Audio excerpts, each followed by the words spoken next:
Thank you for joining me here for a quick video. We're describing a zip-to-zip analysis using Map Business Online Pro and the Analysis tab, Market Analysis, right here. So that's that button on the toolbar.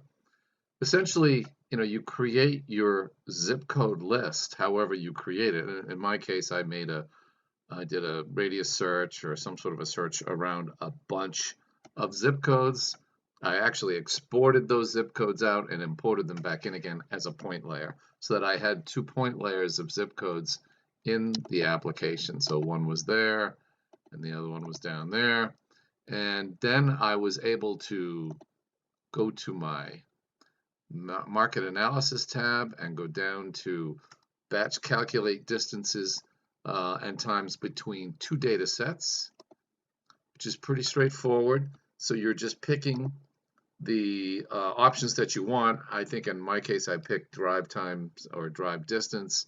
So you can also do combinations of straight drives, drive distance and drive time, or all distance and drive time. So you've got some options to think about there. There's your ability to set a time window if that's what you wanted to do. You can take time into consideration. And then you're going to pick the data that you're going to work with. So it's going to be my zip codes here and here. So you have to think about which one is the origin. Am I going to start here and then drive over to there, or am I going to start there and drive over to there? In general, what are you doing in your business?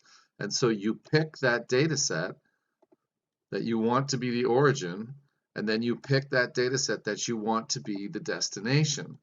Great. And then down here, you can choose whatever it is you want to add to your column heading to identify it. You're going to have a store location, or it might be warehouse, or it could be, I don't know, restaurants, whatever it is that you want it to be. That's what's going to come out on the report. And then you'll also be able to name that report. Then you click next, you walk through that, and you're going to get the output here. And this is what I wanted to focus on a little bit.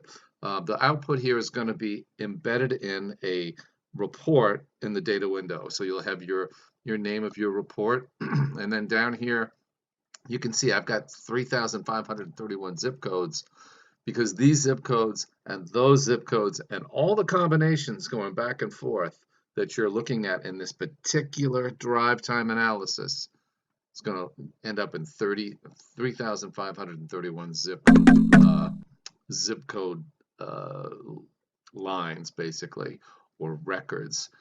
And then the important thing, I think, is to go down here. You've got your data, and you want to clean it up so whoever you're giving this to has what they need. What are the core things they need? Do they need to see the place name origin, the place name destination? Do they need to see, that's what the O and D means there. Do they need to see every single one of these? Or maybe can they live without primary state? And that cleans up your data a little bit. And they can live without state in general. And they don't need the filler. And they don't need that.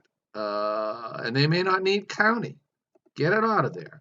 If it's not pertinent to your final analysis, then get it out of there and make that data set more manageable for your people to read. That's what's important when you build a map. You want to make sure that it sings to your audience and you don't actually complicate an already complicated problem that you're trying to help solve. So make sure your map background, make sure your legends, make sure your data that you export is all as straightforward and as clear as a bell. And then you'll always be the map hero in your organization. I thank you for taking the time to watch this